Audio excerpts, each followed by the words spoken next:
ওম নমো ভগৱতে বাসুদেৱায়। নমস্কাৰ। চ'ত মাহৰ সংক্ৰান্তি। আজি চ'ত মাহৰ সংক্ৰান্তি অৰ্থাৎ গৰু বিহু। দূৰত অচিন কণ্ঠত ভাহি আহিছে, লাও খা বেঙেনা খা, দিনে দিনে বাঢ়ি যা। মই মূঢ়মতীয়েও এই আপাহতে ভকত বৈষ্ণৱ সজ্জনৰ শ্ৰীচৰণত বিহুৰ ওলগ জনাইছোঁ। মানুহৰ সৃষ্টি আৰু কৃষ্টিৰ মহামন্ত্ৰেৰে আদৰণি জনোৱা আয়োজনৰেই নাম দিলে বিহু। এই শব্দটি অসমীয়াৰ অতি মৰমৰ, অতি আদৰৰ হিয়াৰ আমঠু। মানুহে সৃষ্টিৰ পাতনিৰে পৰাই জীৱন ধাৰণৰ বাবে সংগ্ৰাম কৰি আহিছে আৰু আহৰি পৰত মনৰ ভাৱবোৰ প্ৰকাশ কৰোঁতেই হয়তো সেই সময়ৰ সমাজ সংস্কৃতি অংকুৰিত হ'ল আৰু হাজাৰ ঢোল পেঁপাৰ গিৰগিৰণি আৰু ঝনঝননি বাজিল। মানুহ জীৱশ্ৰেষ্ঠ, গতিকে মানুহে কঠোৰ সংগ্ৰামেৰে কৰ্মময় জীৱনত শুকান মৰুভূমিতো শান্তিৰ সৰোবৰৰ সৃষ্টি কৰি ল'ব পাৰে। পৃথিৱীৰ প্ৰত্যেক মানৱ জাতিৰ নিজা গীত মাত আছে আৰু সেইবোৰ জাতিৰ বাবে বৰ প্ৰিয় আৰু সংস্কৃতিৰ ভঁৰালতো আপুৰুগীয়া সম্পদ।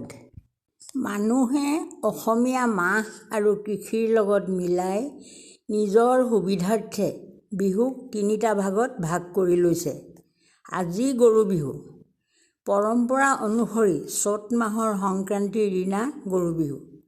গৰুক নোৱাই ধুৱাই নপঘাৰে বান্ধিলে গৰু গাই বিঘিনি আঁতৰে আৰু খেতিও ভাল হয় বুলি প্ৰবাদ আছে। এই দিনৰ পৰাই বহাগ বিহু আৰম্ভ আৰু এই বিহু থাকে 7 দিন। যেনে প্ৰথম দিনা গৰু বিহু, দ্বিতীয় দিনা মানুহ বিহু, তৃতীয় দিনা হাত বিহু, চতুৰ্থ দিনা চেনেহী বিহু, পঞ্চম দিনা মাইকী বিহু, ষষ্ঠ দিনা ৰঙালী বিহু আৰু সপ্তম দিনা চেৰা বিহু। এই বিহু চিৰযুগমীয়া হৈ থাকিব। ঢোল পেঁপা, বিহুনাম গগনা আদিৰ মাতে। অবিৰামভাৱে বিহুৰ খবৰ দিয়া কেতেকী চৰাইজনী হিয়া ভঙা মাত। কবি দেৱকান্ত বৰুৱাই উজাগৰি ৰাতি কটাওঁতে শুনিছিলে হেনো। অসমৰ বাপতিসাহোন বিহুটিক পোনপ্ৰথম আহোম ৰজা ৰুদ্ৰসিংহই মুকলি পথাৰৰ পৰা আনি ৰংপুৰৰ ৰংঘৰ বাকৰিত পদাপন্ন কৰাই ৰাজমৰ্যাদা প্ৰদান কৰিলে আৰু শ্ৰেষ্ঠজনক বঁটা প্ৰদান কৰি সন্মান জনালে। যুগৰ বাঁহ লাগি বিহুৰ পৰিৱৰ্তন দেখা যায় যদিও পৰিৱৰ্তনৰ নামত চিলতা চেৰাই বিজোতেৰে যাতে হ'ব নোৱাৰে তাৰ প্ৰতি চোকা দৃষ্টি ৰাখিব লাগিব। নহ'লে বাপতিসাহোন বিহুটিত ঘুণে ধৰিব আৰু আমি পৰিচয়বিহীন আৰু নিথৰুৱা হ'বলৈ বেছি সময় নালাগিব।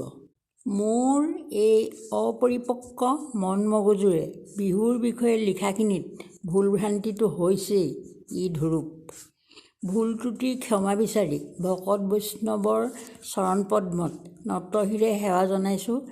মায়ামৰা 14জনা ধৰ্মগুৰু শ্ৰী শ্ৰী নিত্যানন্দ চন্দ্ৰ দেৱ গুৰুজনাৰ বিৰচিত গীতশাস্ত্ৰভাগীৰ এটি প্ৰাৰ্থনাৰ প্ৰথম পংক্তি। হে নাথ তাৰিও তাৰিও তাৰিও তাৰিও যদুপতি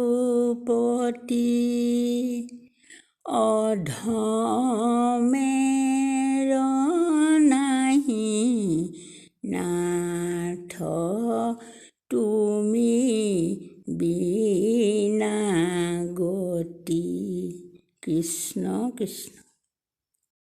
ভিডিঅ'টো চোৱাৰ বাবে ধন্যবাদ। অনুগ্ৰহ কৰি চেনেলটো লাইক আৰু ছাবস্ক্ৰাইব কৰি দিব।